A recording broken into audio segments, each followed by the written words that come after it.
وہ دعا جو سب سے پہلے مانگی گئی حضرت آدم اور حوا علیہ السلام نے.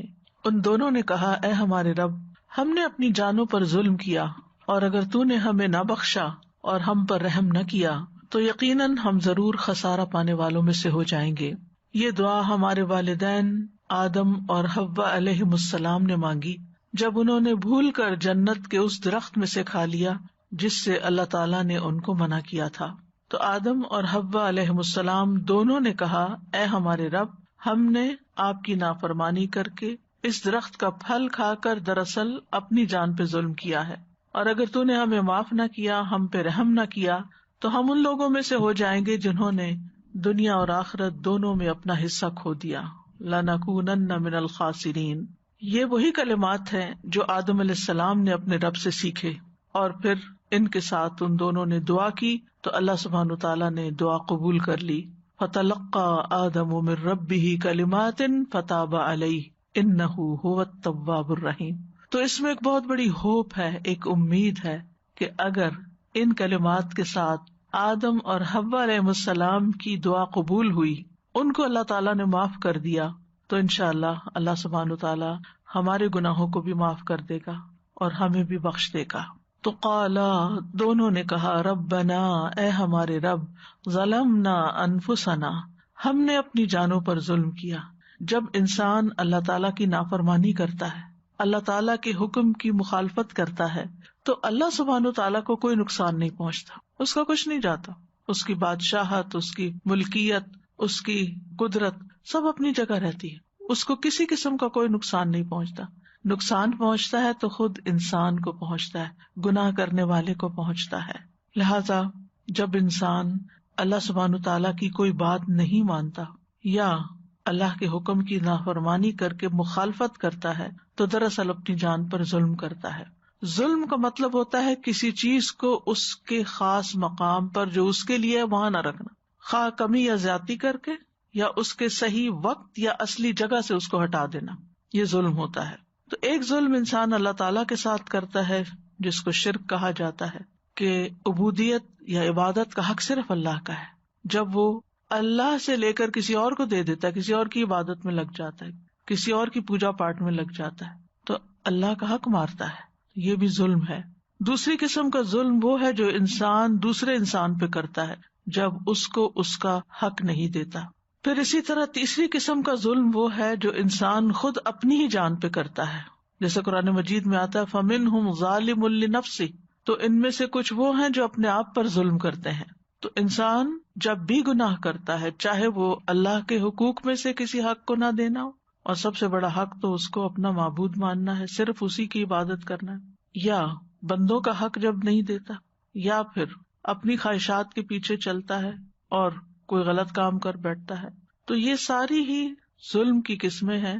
اور اس میں انسان پر لازم ہو جاتا ہے کہ انسان غلطی کے بارے میں سوچے، اس کا اعتراف کرے، اس کو مان لے، اور پھر اللہ تعالیٰ سے بخشش کی دعا کرے.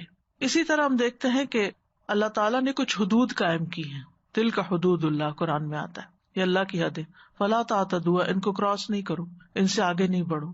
تو کسی بھی حد سے تجاوز کرنا یہ بھی ظلم کہلاتا ہے.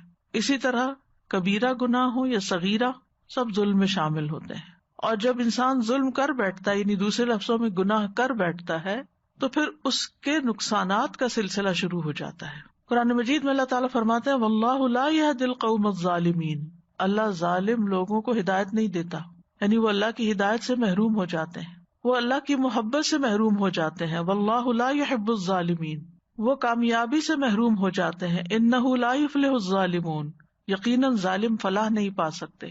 ظالموں سے اللہ کا کوئی وعدہ نہیں کہ وہ انہیں بخشے گا یا نہیں. لا ینال عہد الظالمین. تو ظلم جو ہے، یا دوسرے لفظوں میں گناہ جو ہے، یہ دراصل انسان کو خود ہی نقصان دیتا ہے. اس لیے جتنا جلد ہو انسان اپنے آپ کو اللہ سے توبہ کر کے اصلاح کی طرف لے جائے. اسی دعا میں آ گیا تھا وَإِن لَّمْ تَغْفِرْ لَنَا وَتَرْحَمْنَا، اگر تو نے ہمیں بخشا نہیں اور ہم پہ رحم نہیں فرمایا، لَنَكُونَنَّ مِنَ الْخَاسِرِينَ، یعنی اگر تو نے ہمارے پچھلے گناہ معاف نہ کیے اور تو نے ہماری اس توبہ کو قبول کر کے ہم پہ رحم نہ فرمایا، ہماری اس تکلیف کو دور نہ کیا، یعنی مغفرت یعنی ہمارے گناہ کو معاف کر کے ہماری اس گلٹ اور جو اندر ایک تکلیف ہوتی ہے اس کو دور نہ کیا، اور رحمت کا مطلب ہے ہم پر خیر و برکت نازل نہ کی، تو ہم خسارے میں پڑ جائیں گے۔ یہاں آپ دیکھیں مغفرت پہلے اور رحمت بعد میں۔ رحمت اس پہ آتی ہے جس کی بخشش ہو جائے، تو خاسرین وہ ہوتے ہیں جو دنیا میں بھی طرح طرح کے نقصان اٹھاتے ہیں اور آخرت میں بھی۔ لیکن اللہ تعالیٰ نے جب آدم علیہ السلام کی توبہ قبول کر لی تو اللہ تعالیٰ نے ان کو پھر چن لیا، ثم اجتباہ ربہ فتاب علیہ وہدی، پھر اس کے رب نے اسے چن لیا، اس پر مہربان ہوا اور اس کی رہنمائی کی۔ تو اس سے یہ پتہ چلتا ہے کہ گناہ اندھیرے ہیں، ظلم اندھیرا ہے، اور اس اندھیرے میں انسان کو پھر سیدھی راہ نہیں ملتی، انسان کو یہ پتہ نہیں چلتا کہ اس کو کس طرف جانا چاہیے، کیونکہ وہ گناہ کی آندھیوں میں گم ہو جاتا ہے۔ تو اس لیے پھر انسان ایسے کام نہیں کر پاتا کہ جو اس کی کامیابی کا ذریعہ بنے۔ تو اس آیت سے یہ پتہ چلتا ہے کہ گناہ کا اعتراف اور استغفار کرنا توبہ کی شرائط میں شامل ہے، یعنی پہلے آپ اقرار کریں کہ ہاں آپ نے غلطی کی ہے۔ پھر یہ کہ گناہوں کی نحوست بھی ہوتی ہے، گناہ ہی ابلیس کو اللہ کی رحمت سے دور کرنے کا سبب بنا اور آدم علیہ السلام کو جنت سے نکالنے کا سبب بنا۔ عام طور پر گناہوں کی تقسیم کی جاتی کبیرہ اور صغیرہ، لیکن ہیں دونوں ہی اللہ کی نافرمانی کے کام، کوئی چھوٹا ہے کوئی بڑا ہے۔ چھوٹے گناہ بھی قابل مواخذہ ہوتے ہیں اور چھوٹے گناہ مل کے جمع ہو کے بہت بڑے بھی بن جاتے ہیں۔ پھر اس آیت سے یہ بھی پتہ چلتا ہے کہ اللہ سچے لوگوں کی توبہ قبول کرتا ہے، جو توبہ کرنے میں جلدی کرتے ہیں اور اپنی غلطی کا اعتراف کر لیتے ہیں۔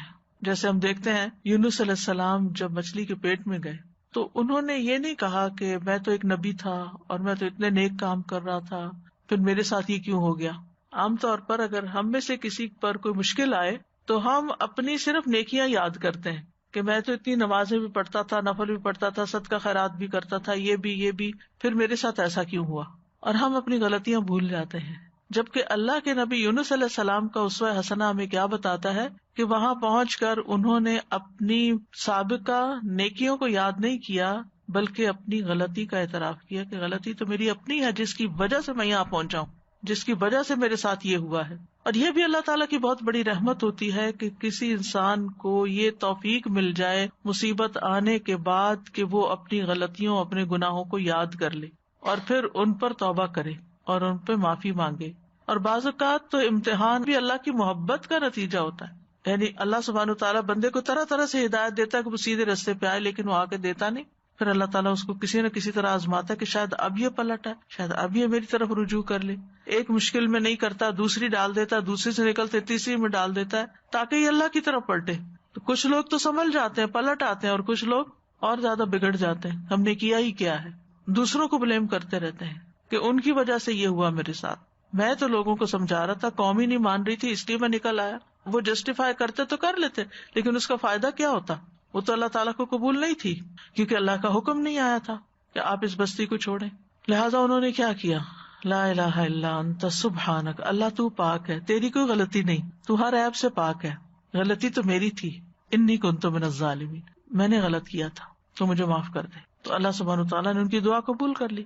اس آیت سے بھی یہ بات پتہ چلتی ہے کہ آدم اور حوا نے بھی اعتراف کیا، اور اس آیت سے بھی یہی بات پتہ چلتی ہے، اور اسی طرح اور پیغمبروں کی دعاؤں میں بھی آتا ہے۔ تو اللہ کے نیک بندے وہ ہوتے ہیں جو اپنی نیکیوں سے زیادہ اپنے گناہوں کی طرف نظر رکھتے ہیں، اور نیکیوں کا پرچار کرنے کی بجائے اور ان کے اوپر تکبر کرنے کی بجائے وہ اپنے گناہوں کے بارے میں سوچ کے پشیمان ہوتے ہیں اور اللہ سبحانہ وتعالیٰ کی طرف رجوع کرتے ہیں۔ اور توبہ اور استغفار کرنا بذات خود ایک بہت بڑی نیکی ہے، اور کسی کو اس کی توفیق ہو جانا اللہ تعالیٰ کی بہت بڑی رحمت ہے کہ کوئی ریئلائز کر لے اور اس کو توفیق مل جائے اور پھر وہ اللہ کا بن جائے۔ آپ دیکھیں کہ ابلیس نے اللہ کی نافرمانی جان بوجھ کے کی، لیکن جب اس سے باز پرس ہوئی کہ تم نے ایسا کیوں کیا تو اس نے اعتراف کی بجائے تکبر کیا اور اکڑ بیٹھا۔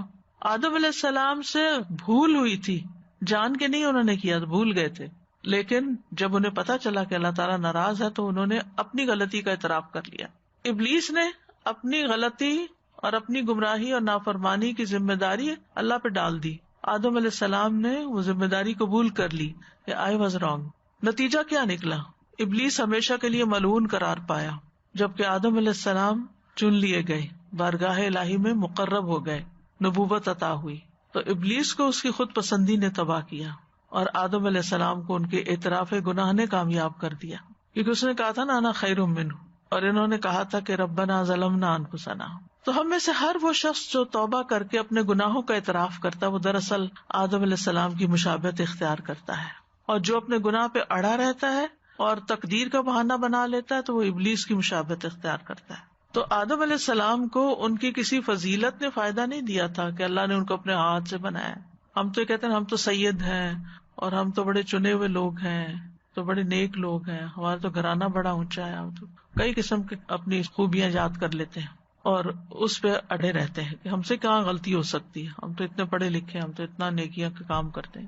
لیکن آدم علیہ السلام نے ایسی کسی چیز کو اپنے لیے عذر نہیں بنایا کہ اللہ نے مجھے تو اپنے ہاتھ سے پیدا کیا تھا اور فرشتوں سے سجدہ کروایا تھا اور پھر جنت میں بسایا تھا. حالانکہ کتنی نعمتیں ان کو ملی تھی اور از یونیک، وہ خوبیاں کسی اور کو نہیں ملی. لیکن اس کے باوجود جب بھول ہوئی تو فوراً مان گئے. ان کے پاس علم بھی تھا، علم آدم الاسماء کلھا، یعنی یو نیم اٹ. کسی کا گھر جنت کے اندر ہو، دنیاوی اعتبار سے موسٹ سکسیسفل پیپل ہیں کہ جن کو بہت بڑے بڑے ایکڑز میں گھر مل جاتے ہیں اور بڑے بڑے مینشنز میں وہ رہتے ہیں، اور لوگ ان پہ رش کرتے ہیں کہ کتنے خوش قسمت ہیں یہ. اگر کوئی ڈگری ہو اور ایک نہیں کئی ڈگریاں ہو تو پھر تو بات ہی کیا ہے. یعنی مال بھی ہو، اوپر سے علم بھی ہو، اور پھر اوپر سے کسی بڑی شخصیت کے ساتھ رابطہ بھی ہو. وہاں تو اللہ سبحانہ تعالیٰ نے ان کو بنایا تھا. اور پھر یہ کہ سب لوگ ان کے مطیع بھی ہوں، انسان کیا فرشتے بھی آگے جھکے ہوئے ہوں. یعنی کتنی ساری چیزیں تھی تکبر کرنے کی. اگر وہ کرنا چاہتے تو ان ساری چیزوں کو کریڈٹ دے کے اپنے آپ کو بہت بڑی چیز سمجھتے اور اللہ کے آگے جھکنے کو اپنی انا کے خلاف سمجھتے. لیکن انہوں نے اس میں سے کسی چیز کو بھی نہیں سمجھا کہ اس کی وجہ سے میری کوئی بڑائی ہے، بلکہ کیا کہا، ربنا ظلمنا انفسنا وَإِن لَّمْ تَغْفِرْ لَنَا وَتَرْحَمْنَا لَنَكُونَنَّ مِنَ الْخَاسِرِينَ. اللہ اگر تو راضی نہیں نا تو یہ جنت اور یہ فرشتوں کا سجدہ اور یہ علم اور یہ سب کچھ میرے کام نہیں آنے والا، یہ فائدہ نہیں دے گا. یہی حال بندہ مومن کا دنیا میں ہوتا ہے.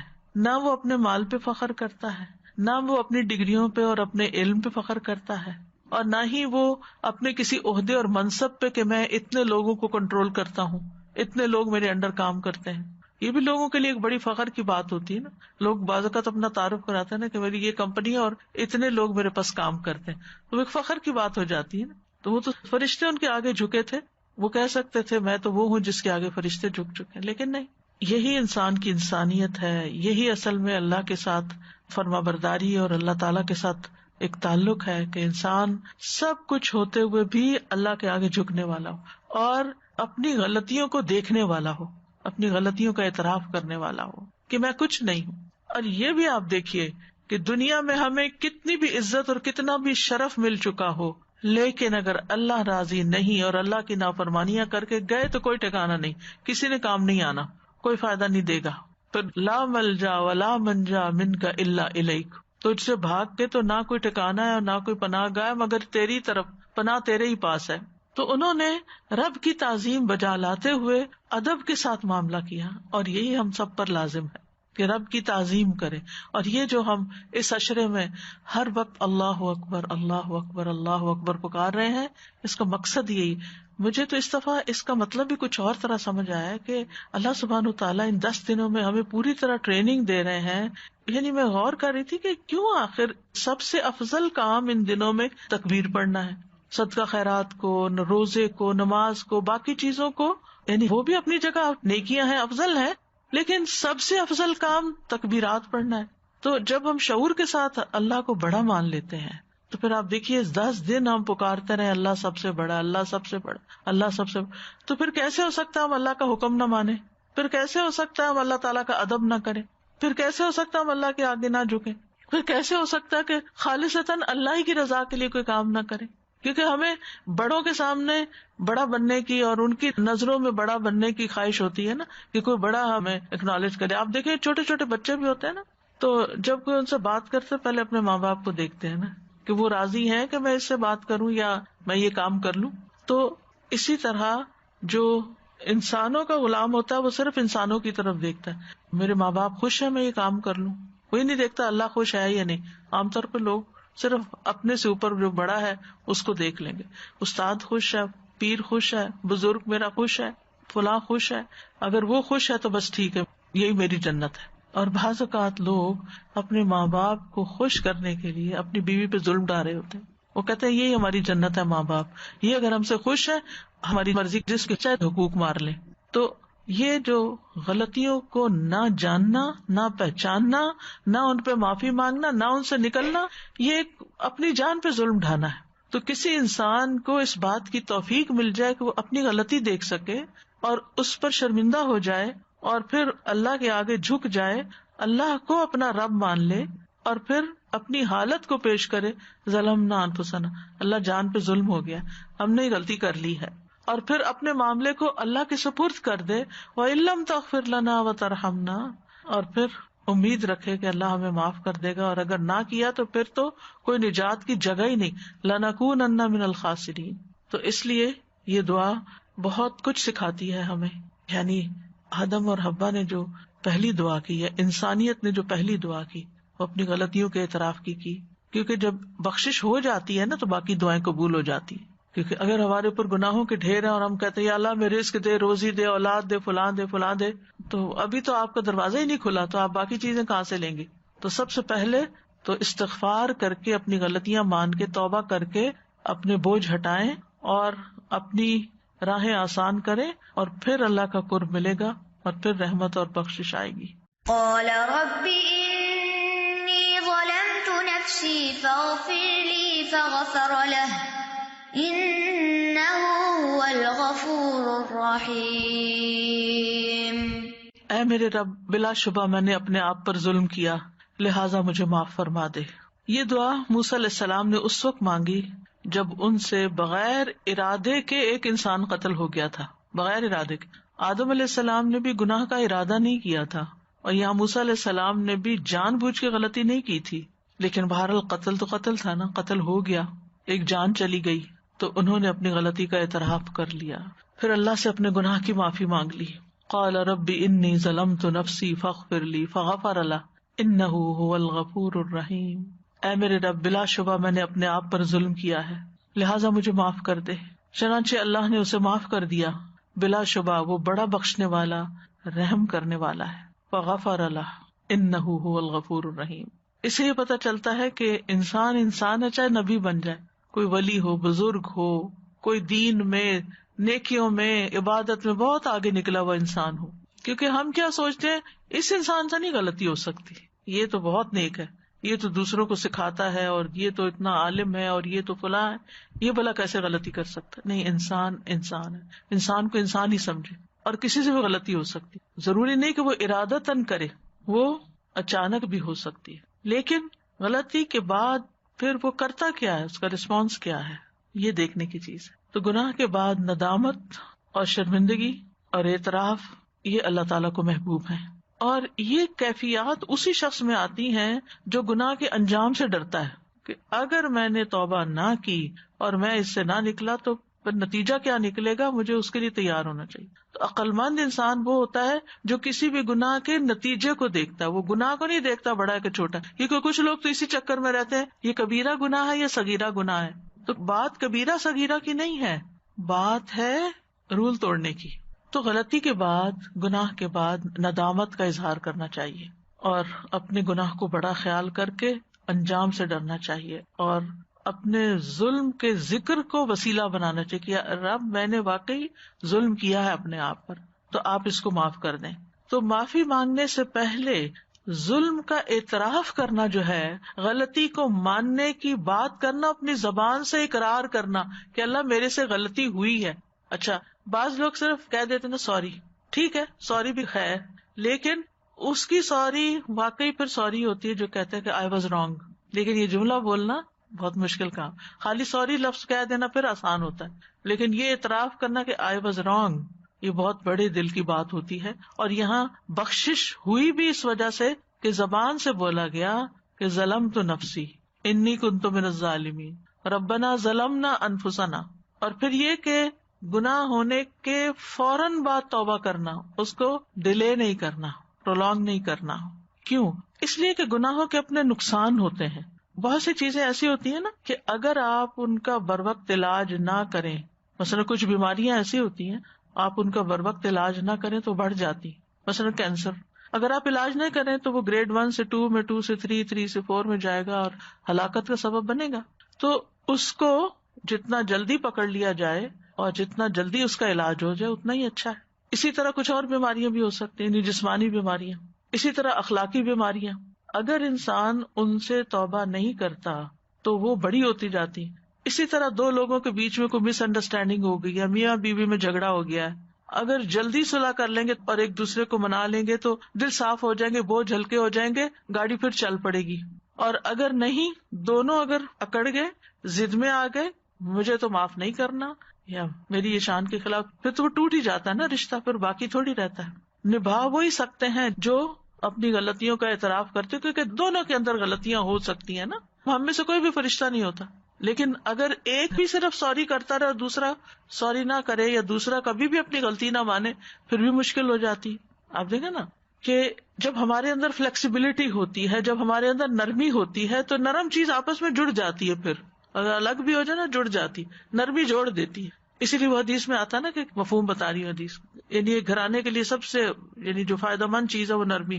تو اسی طرح نہ صرف یہ کہ ازواجی زندگی میں کہیں آپ کولیگز ہیں، یعنی کسی جگہ پہ جاب کریں، کام کریں، آپ دیکھیں بہت سے لوگوں کو اچھے سے اچھی جاب ملتی ہے، کچھ عرصے وارننگ لیٹر مل کے فارغ کر دیا جاتا ہے، کیونکہ ان کی اکڑی کہیں نہیں ختم ہوتی اور ضد میں آئے رہتے ہیں اور اپنی غلطی نہیں مانتے، سوری نہیں کرتے، نتیجہ ہر جگہ سے دھتکارے جاتے ہیں، لیکن پھر بھی نہیں سبق سیکھتے، پھر بھی نہیں ریئلائز کرتے کہ ہماری غلطی ہے.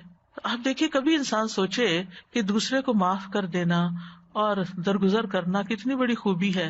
اللہ سبحانہ تعالیٰ کی صفت ہے العفو، اور اللہ تعالیٰ معاف کرنے کو پسند کرتا ہے. اور اللہ سے بڑا کون ہے؟ اللہ سے بڑا تو کوئی نہیں نا. جب اللہ سبحانہ تعالیٰ معاف کر دیتا ہے تو ہمیں بھی معافی مانگتے ہوئے کیا کرنا چاہیے؟ اللہم انک عفو تحب العفو فاعف عنی.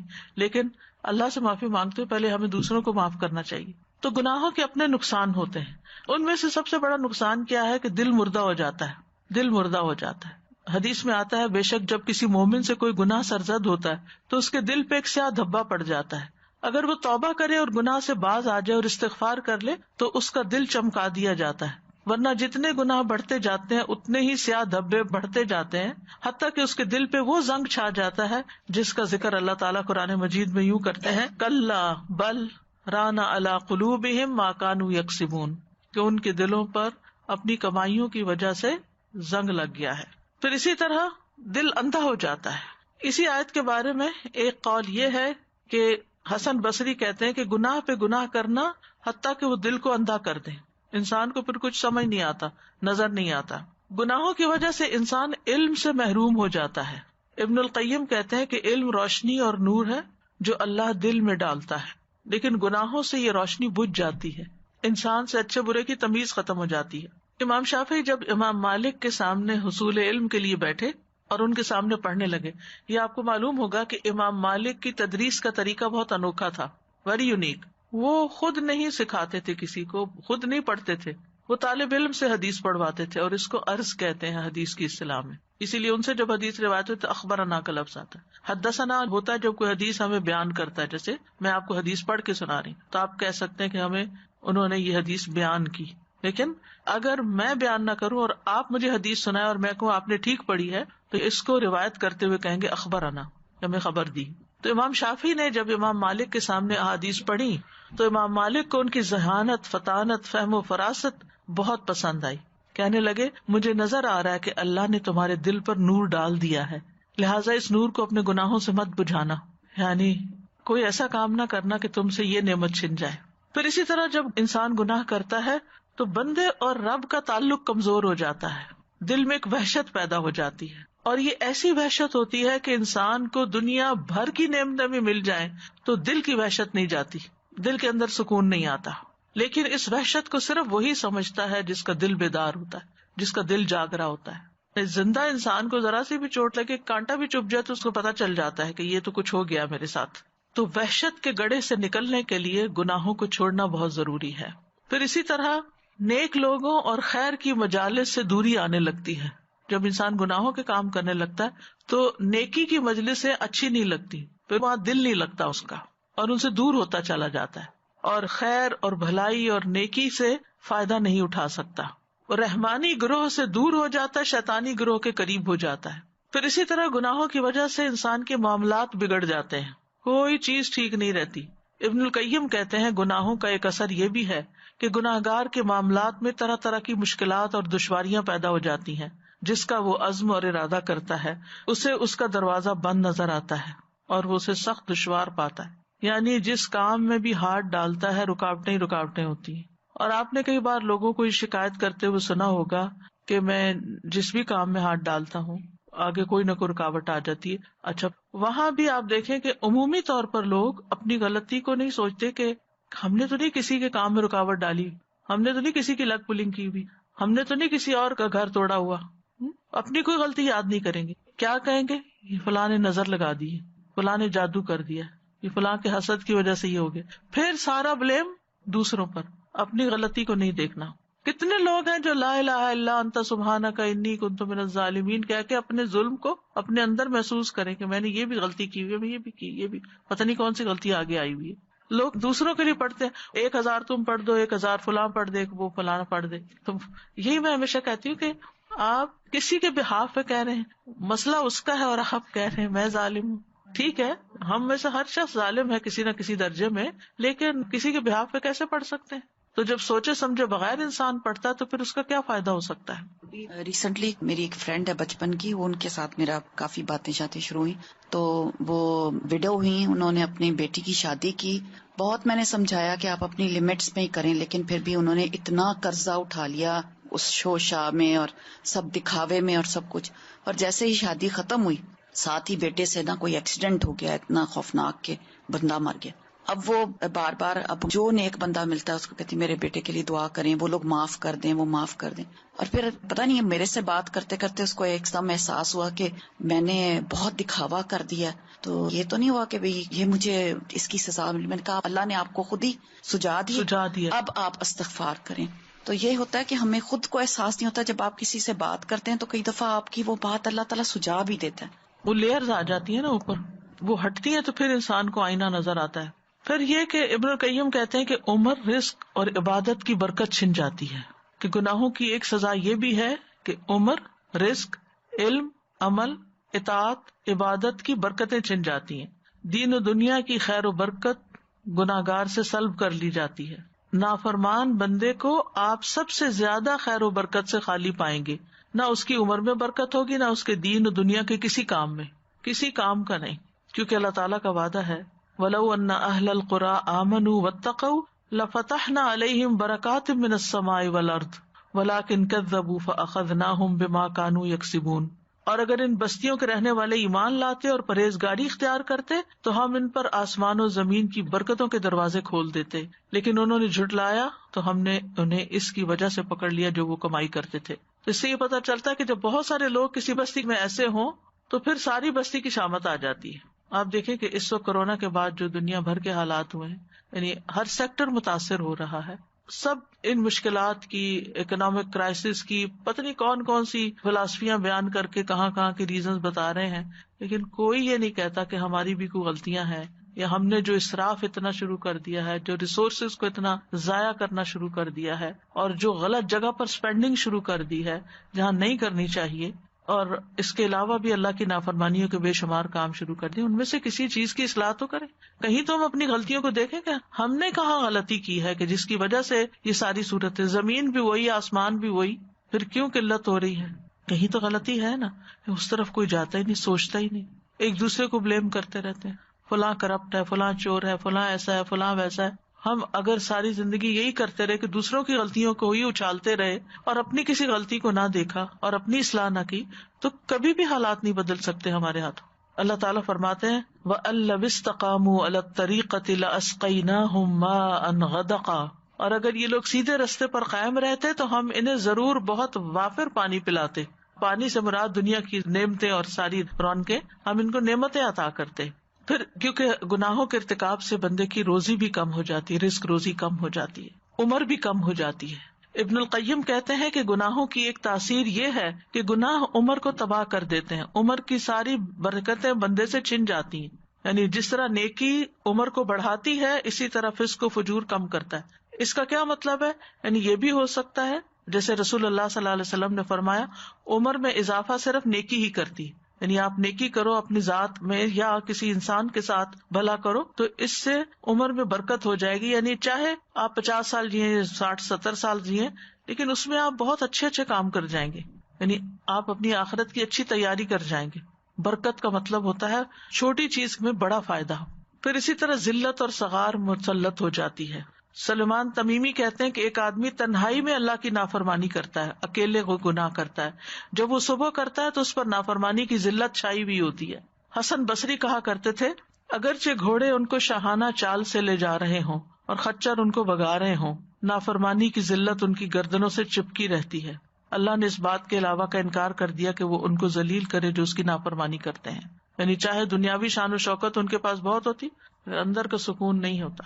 جو اللہ کی اطاعت کرتا ہے اللہ اس کا ولی بن جاتا ہے. اللہ ولی الذین آمنوا یخرجہم من الظلمات الی النور. عبداللہ بن عباس کہتے ہیں نیکی کی چہرے پر خاص چمک ہوتی ہے اور دل پر اس کی خاص روشنی ہوتی ہے. نیکی کی وجہ سے رزق میں بھی برکت آتی ہے, بدن طاقتور ہوتا ہے, لوگوں کے دلوں میں آپ کی محبت بڑھتی ہے. جبکہ برائی کی وجہ سے چہرے پر پھٹکار پڑتی ہے, دل سیاہی میں ڈوب جاتا ہے, بدن بھی کمزور ہو جاتا ہے, روزی میں برکت نہیں رہتی, لوگ بھی بغض کرنے لگتے ہیں. پھر اسی طرح حال اور مستقبل کی نعمتوں کا زوال ہو جاتا ہے.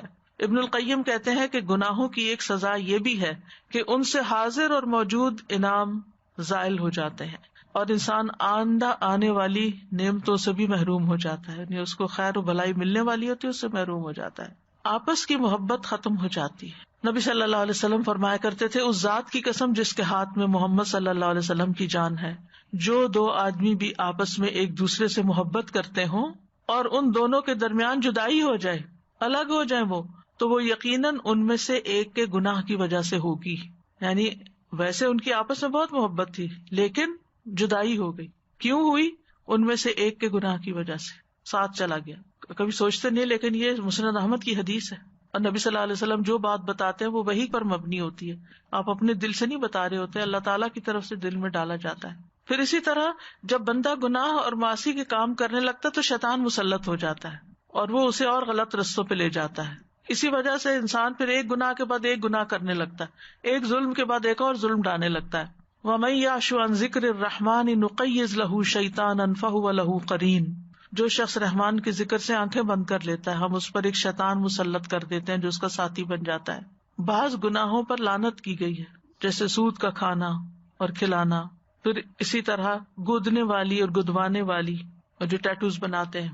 پھر انسان نیکیوں سے محروم کر دیا جاتا ہے, یعنی نیکی کرنے کے مواقع نہیں ملتے اس کو اور نیکیوں کے دروازے بند ہوتے جاتے ہیں. گناہ کی وجہ سے بعض اوقات انسان ایسی نیکی سے محروم ہو جاتا ہے جو نیکی دنیا و مافیا سے بہتر تھی, وہ اپرچونٹی چلی گئی. جو بزنس کرتے ہیں ان کو معلوم ہے کہ بعض بزنس ایسے ہوتے ہیں کہ آپ اس میں ہاتھ ڈال دیں تو آپ کہیں سے کہیں پہنچ جاتے ہیں. ایک ہی ڈیل کافی ہو جاتی ہے آپ کو بہت اونچا لے جانے کے لیے, اور اگر وہ ڈیل ہاتھ سے چلی جائے, موقع چلا جائے, کوئی اور آگے آ جائے تو انسان ساری زندگی ریگریٹ کرتا رہتا ہے, کاش میرے پاس ہوتی وہ چیز تو میں آج کہاں سے کہاں ہوتا. آپ بعض اوقات کو سودا کر رہے ہوتے ہیں تو چھوٹی موٹی بات کی وجہ بن جاتی ہے, آپ پیچھے ہٹ جاتے ہیں اور بعد میں آپ کو احساس ہوتا ہے کہ آپ نے غلط کیا. تو ایسے ہی نیکیوں کے بھی مواقع ہوتے ہیں, خاص طور پر ان 10 دنوں میں. یہ 10 دن پورے سال سے افضل ہے اور ان میں سب سے آسان کام اللہ کا ذکر ہے جو ہم ہر حال میں کر سکتے ہیں. لیکن پھر بھی میں نے دیکھا ہے کہ لوگ ادھر ادھر کی فضول باتیں کرنے سے باز نہیں آتے. کہیں 2 لوگ مل گئے, ادھر ادھر کی گپ شپ شروع ہو گئی, بیکار کی باتیں, بیکار کے تبصرے, بیکار کے مشورے جن کا کوئی فائدہ نہیں, بولے جا رہے, ذکر نہیں کرتے, نہ کرنے دیتے ہیں, نہ خود کرتے ہیں نہ کرنے دیتے ہیں. ظاہر ہے کہ جب آپ کے سر پہ کوئی آ کے کھڑا ہو جو فضول باتیں کرنے, آپ ذکر کر بھی رہے ہو تو ہر جملے میں بھولیں گے. احساس نہیں ہے نا زیاں کا, نقصان کا, کہ ہم کتنا بڑا نقصان کریں, ایک اپنا اور ایک دوسرے کو خلل ڈالنے کا. تو یہ ہم سب سوچے سب سے افضل عمل ان دنوں میں تکبیر پڑھنے کا. ہم ایک دن میں کتنی پڑھ لیتے ہیں, کتنی دفعہ پڑھتے ہیں, آخر محروم کیوں ہے, کیوں نہیں یاد رہتا, کیوں نہیں زبان پہ چڑھتی, کیوں نہیں کر پاتے؟ کیا ہمیں یقین نہیں ہے کہ واقعی یہ سب سے افضل کام ہے؟ مانتے بھی ہیں ہاں ہے, پھر کرتے بھی نہیں ہے, پھر یہ کیسا یقین ہے؟ تو ضرور انسان کو سوچنا چاہیے کہ کیا چیز رکاوٹ بنی ہوئی ہے آخر میرے آگے. پھر بعض اوقات یہ ہوتا ہے کہ ایک گناہ کئی گناہوں میں ملوث کر دیتا ہے انسان, وہ ایک نہیں ہوتا. جیسے ایک جھوٹ بولتا ہے نا انسان, کئی اور بولنے پڑ جاتے ہیں اس کو. پھر توبہ کا ارادہ کمزور ہوتا ہے ایسے بندے کا, یعنی گناہوں کی کثرت کی وجہ سے. وہ کہتا ہے توبہ کس لیے کرنی ہے، میں تو اتنا گناہگار ہوں اور میرا نہیں خیال میں ان سے نکل سکتا ہوں، اور یہ چھوڑنا سب کچھ مشکل ہے، لہذا توبہ بھی نہیں کرتا. اور جب توبہ نہیں کرتا تو گناہوں کے ساتھ جینا سیکھ جاتا ہے، گناہ کی نفرت بھی دل سے چلی جاتی ہے، وہ اس کی عادت سی بن جاتی ہے. اگر دل پہ بوجھ ہے تو بوجھ لیے لیے لیے پھر رہا ہے، اور پھر گناہوں کو حقیر سمجھنے لگتا ہے انسان. عبداللہ بن مسعود کہتے ہیں کہ مومن اپنے گناہوں کو ایسے محسوس کرتا ہے جیسے وہ کسی پہاڑ کے نیچے بیٹھا ہو، اور ڈرتا ہے کہ اس کے اوپر نہ گر جائے. اور بدکار اپنے گناہوں کو مکھی کی طرح ہلکا سمجھتا ہے کہ اس کے ناک کے پاس سے گزری اور اس نے اپنے ہاتھ سے یوں بے پرواہی سے اسے بگا دیا.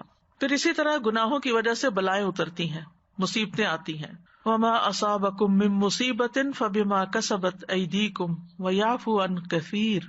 اور تمہیں جو بھی مصیبت پہنچی تو وہ اس کی وجہ سے جو تمہارے ہاتھوں نے کمایا، اور وہ بہت سی چیزوں سے درگزر کر جاتا ہے. حضرت عمر نے جب حضرت عباس سے بارش کی دعا کرنے کے لیے کہا تو انہوں نے کہا، اے اللہ، بے شک مصیبتیں گناہوں کی وجہ سے نازل ہوتی ہیں اور انہیں صرف توبہ ہی ہٹا سکتی ہے. بعض گناہوں کی سزا دنیا میں ہی مل جاتی ہے انسان کو. نبی صلی اللہ علیہ وسلم نے فرمایا، کوئی گناہ اس لائق نہیں کہ اس کے کرنے والے کو دنیا میں جلدی سزا دے دی جائے اور اس کے ساتھ ساتھ آخرت میں بھی اس کی سزا جمع رکھے اللہ تعالیٰ، جیسا کہ ظلم و زیادتی اور قطع رحمی ہے. یعنی کسی پہ ظلم کرنا اور خون کے رشتوں کو کاٹنا، یہ ایسے گناہ ہیں کہ جن کی وجہ سے انسان پہ دنیا میں بھی مشکل آتی ہے، پھر جسمانی بیماریاں لگ جاتی ہیں. نبی صلی اللہ علیہ وسلم نے فرمایا، جب بھی کسی رگ یا آنکھ کو نقصان پہنچتا ہے تو وہ کسی نہ کسی گناہ کی وجہ سے ہوتا ہے، لیکن جو تکالیف اللہ تعالیٰ ویسے ہی ٹالتا رہتا ہے وہ کہیں زیادہ ہوتی ہیں. نبی صلی اللہ علیہ وسلم نے فرمایا، جب کسی قوم میں بدکاری عام ہو جاتی ہے، زنا، اور وہ اعلانیہ اس کا ارتکاب کرتے ہیں تو ان میں طاعون اور ایسی مختلف بیماریاں پھیل جاتی ہیں جو ان سے پہلوں میں نہیں ہوتی، یعنی وہ بیماری پہلے کبھی نہیں سنی ہوتی. پھر بر و بحر میں فساد پیدا ہو جاتا ہے، یعنی پوری دنیا میں پھیل جاتا ہے فساد. عمومی طور پر عذاب آتا ہے، قوموں کی ہلاکت کا سبب بنتا ہے، باقی مخلوق پر بھی گناہوں کے اثرات پڑتے ہیں. ابو ہریرہ کہتے ہیں، ظالم کے ظلم کی وجہ سے چڑیاں اپنے گھونسلوں میں مر جاتی ہیں، ایک بارش نہیں ہوتی، پھر ان کو فوڈ نہیں ملتی، ختم ہو جاتی ہیں. مجاہد کہتے ہیں، قحط سالی میں جانور اور چوپائے ظالم انسانوں پہ لعنت بھیجتے ہیں جن کی وجہ سے برسات رک گئی. یعنی جب قحط پڑتا ہے اور جانور مر جاتے ہیں، آپ نے کئی دفعہ دیکھا ہوگا ڈراؤٹ کی وجہ سے کس طرح جانور مرے پڑے ہوتے ہیں، وہ انسانوں پہ لعنت بھیج رہے ہوتے ہیں. کوسٹل ایریا نا سارا، through out coastal area, 4 cities میں پوری کوسٹ میں مری ہوئے برڈ فلو ہے، اور وہاں پہ ان آئیلینڈز پہ ٹورزم اتنا زیادہ تھا کہ کوئی حد نہ ہو. اب دے کانٹ گو دیر، پورا وہ بےچارے لاشیں اٹھا رہے ہیں ان کے برڈز کی. اللہ تعالیٰ رحم فرمائے. چڑیاں اپنے گھونسلوں میں مر جاتی ہیں. اکرما کہتے ہیں، زمین کے جانور، کیڑے مکوڑے، چھپکلیاں اور بچھو تک چلا اٹھتے ہیں کہ بنی آدم کے گناہوں کی وجہ سے ہم پر برسات رک گئی ہے. تو صرف گناہگار کو اس کے گناہوں کی سزا نہیں ملتی بلکہ بے گناہوں پر بھی وہ منتقل ہو جاتی ہے. اسی لیے امر بالمعروف اور نہی عن المنکر کرنا چاہیے کہ دوسروں کو روکنا چاہیے جو غلط کام کر رہا ہو. اور ایسے لوگ جب مرتے ہیں تو سب آرام پا جاتے ہیں. رسول اللہ صلی اللہ علیہ وسلم نے فرمایا، یعنی فاجر بندہ جو ہوتا ہے اس کے مرنے پر بندے، شہر، درخت، چوپائے سب آرام پاتے ہیں. اور اگر انسان توبہ کیے بغیر مرتا ہے تو قیامت کے دن انسان پر گناہوں کا بوجھ ہوگا. اور قیامت کے دن جب سورج صرف 1 میل کی مسافت کے برابر قریب آ جائے گا اور اس کی گرمی میں اتنا اضافہ ہو جائے گا کہ دماغ ہانڈیوں کی طرح ابلنے لگیں گے تو لوگ اپنے اپنے گناہوں کے اعتبار سے پسینے میں ڈوبے ہوئے ہوں گے. یعنی جتنے جس کے گناہ ہوں گے اتنا اس کا پسینہ ہوگا، کسی کا ٹخنوں تک، کسی کا پنڈلی تک، کسی کا جسم کے درمیان تک، کسی کے منہ میں پسینے کی لگام ہوگی. پھر اسی طرح بعض گناہ نیکیوں کو ضائع کر دیتے ہیں، جیسے حقوق العباد میں اگر کسی پہ ظلم ڈھایا تھا. اب سوال یہ پیدا ہوتا ہے کہ کرنا کیا چاہیے. گناہوں پر توبہ کرنی چاہیے، انشاءاللہ کل کا لیکچر اس سے متعلق ہوگا. اور اس کے ساتھ ساتھ استغفار کرنی چاہیے، اللہ سے بخشش مانگنی چاہیے کہ یا اللہ تو ہمیں بخش دے. استغفار کرنے سے بخشش مل جاتی ہے، اللہ تعالیٰ راضی ہو جاتے ہیں. ابو ہریرہ کہتے ہیں، رسول اللہ صلی اللہ علیہ وسلم نے فرمایا، ہمارا رب تبارک و تعالیٰ ہر رات کو اس وقت آسمان دنیا پہ آتا ہے جب رات کا آخری تہائی حصہ رہ جاتا ہے. وہ کہتا ہے، کوئی ہے جو مجھ سے دعا کرے تو میں اس کی دعا قبول کروں، کوئی ہے جو مجھ سے مانگے تو میں اسے دوں، کوئی ہے جو مجھ سے بخشش طلب کرے یعنی استغفار کرے تو میں اس کو بخش دوں. سورۃ النساء میں آتا ہے، وَمَن يَعْمَلْ سُوءًا أَوْ يَظْلِمْ نَفْسَهُ ثُمَّ يَسْتَغْفِرِ اللَّهَ يَجِدِ اللَّهَ غَفُورًا رَحِيمًا. اور جو شخص کوئی برا کام کر بیٹھے یا خود پہ ظلم کر لے پھر اللہ سے بخشش طلب کرے تو وہ اللہ کو بہت بخشنے والا، خوب رحم کرنے والا پائے گا، یعنی اللہ سبحانہ تعالیٰ اس کو معاف فرما دے گا. لہٰذا ہمیں استغفار کرتے رہنا چاہیے، کیونکہ اللہ کے سوا ہے کون جو بخش دے. فاستغفروا لذنوبہم ومن یغفر الذنوب الا اللہ. اللہ کے سوا کوئی گناہوں کو نہیں معاف کر سکتا، اور توبہ سے گناہ مٹ جاتے ہیں، جیسے التائب من الذنب کمن لا ذنب لہ، گویا اس نے کوئی گناہ کیا ہی نہیں. رسول اللہ صلی اللہ علیہ وسلم نے فرمایا بائیں طرف والا فرشتہ 6 گھڑیاں مسلمان گناہ گار بندے سے اپنا قلم اٹھائے رکھتا ہے. اگر وہ شرمندہ ہو اور توبہ کر لے تو قلم رکھ دیتا ہے، لکھتا ہی نہیں، ورنہ ایک گناہ لکھ دیتا ہے. 6 گھڑیاں، یہ نہیں پتا چلتا کہ گھنٹے ہیں یا منٹ ہیں یا جتنے، لیکن چلے منٹ بھی ہو تو یا گھنٹے ہو تو، یا منٹ ہوں گے یا گھنٹے ہوں گے. اور پیچھے جو میں نے ذکر کیا تھا کہ گناہوں سے دلوں پہ زنگ لگ جاتا ہے، تو اس کا علاج بھی استغفار ہے. استغفار سے دل چمک کر صاف ہو جاتے ہیں. پھر نیکیاں کرنا، نیکیاں برائیوں کو مٹا دیتی ہیں. زیادہ سے زیادہ خیر کے کام کرنا، اللہ تعالیٰ کی رحمت آتی ہے استغفار کرنے سے. لولا تستغفرون اللہ لعلکم ترحمون، تم اللہ سے بخشش کیوں نہیں مانگتے تاکہ تم پہ رحم کیا جائے. یعنی جب ہم چاہتے ہوں، کسی بھی مشکل میں گرفتار ہوں کہ اللہ تعالیٰ ہم پہ رحم فرمائے، تو استغفار کی کثرت کر دیں. وتوبوا الی اللہ جميعا ایھا المؤمنون لعلکم تفلحون. دنیا کی زندگی میں بھی اچھا سامان ملتا ہے. وان استغفروا ربکم ثم توبوا الیہ یمتعکم متاعا حسنا الی اجل مسمى وَيُؤْتِ كُلَّ ذِي فَضْلٍ فَضْلَهُ. سورۃ ہود میں آتا ہے، اور یہ کہ تم لوگ اپنے گناہ اپنے رب سے معاف کراؤ، پھر اس کی طرف متوجہ رہو، وہ تم کو ایک وقت مقرر تک اچھا سامان زندگی دے گا اور زیادہ عمل کرنے والے کو زیادہ ثواب دے گا. تو اس سے پتہ چلتا ہے کہ دنیا میں بھی سامان زندگی ملتا ہے اگر انسان استغفار کرتا رہتا ہے. سورۃ نوح میں آتا ہے، تو میں نے کہا اپنے رب سے معافی مانگ لو، یقیناً وہ ہمیشہ سے بہت معاف کرنے والا ہے، وہ تم پر بہت برستی ہوئی بارش اتارے گا اور مالوں اور بیٹوں کے ساتھ تمہاری مدد کرے گا، اور تمہیں باغات عطا کرے گا اور تمہارے لیے نہریں جاری کر دے گا. یہ سارے استغفار کے فائدے ہیں. استغفار کرو گے تو معاف بھی کر دے گا، بارش بھیجے گا، مال اور بیٹے عطا کرے گا، باغات عطا کرے گا، نہریں جاری کر دے گا. یہی وہ چیزیں ہیں جن کی انسان خواہش کرتے ہیں، ان کی تمنا رکھتے ہیں. سورۃ ہود میں آتا ہے، پیغمبر نے کہا وَيَا قَوْمِ اسْتَغْفِرُوا رَبَّكُمْ ثُمَّ تُوبُوا إِلَيْهِ، اور اے میری قوم اپنے رب سے استغفار کرو پھر توبہ کرو. یرسل السماء علیکم مدرارا، وہ تم پر خوب بارشیں برسائے گا. ویزدکم قوۃ الی قوتکم، اور تمہیں تمہاری قوت کے ساتھ اور قوت دے گا، تمہاری نفری بڑھا دے گا، تمہیں اسٹرانگ نیشن بنا دے گا. ولا تتولوا مجرمین، اور مجرم بنتے ہوئے منہ نہ موڑو. اسی طرح بیماریوں کا علاج بھی ہے. قتادہ کہتے ہیں یہ قرآن تمہیں تمہاری بیماری اور علاج بتاتا ہے. گناہ تمہاری بیماری ہے اور استغفار ان کا علاج ہے. پھر سینے کی گھٹن اور تنگی دور ہوتی ہے، دل کو تندرستی اور سلامتی ملتی ہے. اگر دل سے سچا استغفار نکلتا رہے تو اللہ تعالیٰ دل کی تندرستی اور سلامتی لوٹا دیتا ہے، کیونکہ گناہ کی وجہ سے انسان کے اوپر بوجھ آ جاتا ہے، بے چینی آ جاتی ہے. پھر جب انسان استغفار کرتا ہے تو دوبارہ اس کا دل خوش ہو جاتا ہے. ابن تیمیہ کہتے ہیں استغفار انسان کو ناپسندیدہ کاموں سے ہٹا کر پسندیدہ افعال کی طرف لے جاتا ہے، ناقص عمل کی بجائے کامل عمل پر لگا دیتا ہے، ادنا مقام سے اٹھا کر اعلیٰ اور اکمل مقام تک پہنچا دیتا ہے. یہ استغفار کے فائدے ہیں. اللہ کا عذاب نہیں آتا. وما کان اللہ لیعذبہم وانت فیہم وما کان اللہ معذبہم وہم یستغفرون، کہ جب تک لوگ استغفار کرتے رہیں گے اللہ ان کو عذاب نہیں دے گا. نبی صلی اللہ علیہ وسلم نے فرمایا، مسند احمد کی روایت ہے، کہ انسان جب تک اللہ عز و جل سے استغفار کرتا ہے اس وقت تک اللہ عز و جل کے عذاب سے محفوظ رہتا ہے. پھر اسی طرح نامہ اعمال جب انسان کو ملے گا تو وہ خوش ہو جائے گا. رسول اللہ صلی اللہ علیہ وسلم نے فرمایا، جو یہ بات پسند کرتا ہے کہ اس کا نامہ اعمال اسے خوش کر دے تو وہ کثرت سے استغفار کیا کرے، یعنی اس نامہ اعمال میں خوب خوب استغفار بھر دے.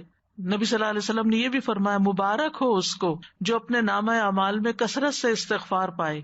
اور پھر اللہ کی طرف توبہ کرنا جنتوں میں داخل کرنے کا سبب ہے. اب کرنے کے کام کیا ہیں کہ ہم سب انسان ہیں، خطا کار ہیں، ہم سے غلطیاں ہوتی ہیں، ہم جانے انجانے غلطیاں کر جاتے ہیں، ہم غلطیاں کر کے بھول جاتے ہیں. بعض اوقات غلطی کر کے ہمیں احساس بھی نہیں ہوتا کہ ہم نے غلط کیا جب تک کوئی یاد نہ کرائے. تو ایسے میں انسان سب سے زیادہ استغفار کا محتاج ہے. انسان کو استغفار کرتے رہنا چاہیے. رسول اللہ صلی اللہ علیہ وسلم نے فرمایا، میرے دل پر پردہ سا آ جاتا ہے، اسی وجہ سے میں ایک دن میں 100 بار اللہ سے استغفار کرتا ہوں. یہ اللہ کے رسول ہیں جو معصوم ہے. ابن عمر کہتے ہیں آپ مجلس میں رب اغفر لی وتب علی انک انت التواب الرحیم 100 مرتبہ شمار کرتے تھے. پھر یہ ہے کہ انسان جب استغفار کرے تو پورے یقین کے ساتھ کرے کہ اللہ تعالیٰ معاف کرے گا. یہ نہیں سوچنے تھے پتہ نہیں مجھے تو معاف کرے گا یا نہیں کرے گا. نہیں، پورے یقین کے ساتھ پورے عزم سے دعا کرے. اللہ تعالیٰ کے اوپر کوئی چیز بڑی نہیں کہ وہ عطا نہ کر سکے، وہ سب کچھ دے سکتا ہے، معافی بھی دے سکتا ہے. پھر یہ کہ جیسے ہی گناہ ہو جائے فوراً توبہ کی جائے اور سچی توبہ کی جائے، توبۃ نصوحا. اور سچی توبہ کا مطلب یہ کہ انسان پھر وہ گناہ دوبارہ نہ کرے، لیکن انسان ہونے کے ناطے اگر پھر ہو جائے تو پھر توبہ کرے، شرمندہ ہو کر واپس اللہ کی طرف آئے، دور نہ جائے، اپنے گناہوں پر نادم ہو. انسانوں کے حق میں گناہ کیا تو ان سے معافی مانگ لے. گناہوں سے ڈرتے رہنا چاہیے. کسی بھی اسٹیٹ پر آپ پہنچ جائیں نیکی کی، پھر بھی ڈریں. ابو ایوب کہتے ہیں ایک آدمی نیک عمل کرتا ہے اور اس عمل پر بھروسہ کرنے لگتا ہے. میں نے تو حج کر لیا، میں نے تو قرآن پڑھ لیا، میں نے تو صدقہ کر لیا، میں نے تو اتنے نوافل پڑھ لیے. تو انسان اپنی اس نیکی کو انف سمجھنے لگتا، بہت ہو گیا، بہت کچھ کر لیا. پھر چھوٹے چھوٹے گناہوں کا ارتکاب کرنے لگتا ہے. تو جب وہ قیامت کے دن اللہ سے ملاقات کرے گا تو اس کے گناہوں نے اس کو گھیر رکھا ہوگا. وہ چھوٹے چھوٹے چھوٹے چھوٹے چھوٹے چھوٹے وہ سارے اس کے ارد گرد ہوں گے. اور ایک آدمی برا عمل کرتا ہے، پھر ہمیشہ اس سے ڈرتا ہے، یہاں تک کہ اللہ کو قیامت کے دن اس حال میں ملے گا کہ بے خوف ہوگا. یعنی جو ڈرتے ہوئے استغفار کرتے ہوئے زندگی بسر کرتا ہے، وہ جب وہاں جائے گا تو ہر چیز صاف ہو چکی، خوش ہوگا. اور آخری چیز اور اہم ترین چیز یہ کہ اللہ تعالیٰ سے ہم دعا کرتے رہیں. اور سب سے پہلے یہی دعائیں، ربنا ظلمنا انفسنا وان لم تغفر لنا وترحمنا لنکونن من الخاسرین. پھر موسیٰ علیہ السلام کی دعا، رب انی ظلمت نفسی فاغفر لی. پھر ربنا اغفر لنا ذنوبنا واسرافنا فی امرنا وثبت اقدامنا وانصرنا علی القوم الکافرین. اے ہمارے رب، ہمارے گناہ بھی معاف فرما، اور ہمارے کام میں اگر کوئی زیادتی ہو گئی ہے تو اسے بھی معاف کر دے. ہمیں ثابت قدم رکھ اور کفار کے مقابلے میں ہماری مدد فرما. یہاں اسراف کا لفظ آیا ہے، صرف ہر وہ کام جو انسان انجام دیتا اور حد سے بڑھ جاتا ہے، باؤنڈریز میں نہیں رہتا، یعنی حد سے تجاوز کرنا اسراف کہلاتا ہے. اعتدال پہ رہنا بڑا ضروری ہے، نہ انسان کم کرے نہ زیادہ کرے.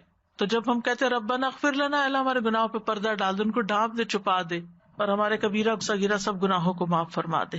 پھر ایک اور دعا ہے سورۃ الاعراف میں، انت ولینا فاغفر لنا وارحمنا وانت خیر الغافرین. تو ہی ہمارا مولا ہے، تو ہی ہمارا سرپرست ہے، لہٰذا ہمیں معاف کر دے اور ہم پہ رحم فرما، تو ہی سب سے بڑھ کر معاف کرنے والا ہے. یہ حضرت موسیٰ کی دعاؤں میں سے ہے. تو انہوں نے دعا اللہ کی تعریف سے شروع کی، انت ولینا، تو ہمارا دوست ہے، تو ہمارا مددگار ہے، فاغفر لنا، تو ہمیں معاف کر دے. تو اللہ کے ولی ہونے کا وسیلہ پکڑا انہوں نے، اور پھر بخشش مانگی. کہتے ہیں نا کہ اللہ کے ناموں سے پکارو اس کو، یہ بھی ایک طریقہ ہے اس کا. پھر ربنا اغفر لنا ولاخواننا الذین سبقونا بالایمان ولا تجعل فی قلوبنا غلا للذین آمنوا ربنا انک رؤوف رحیم.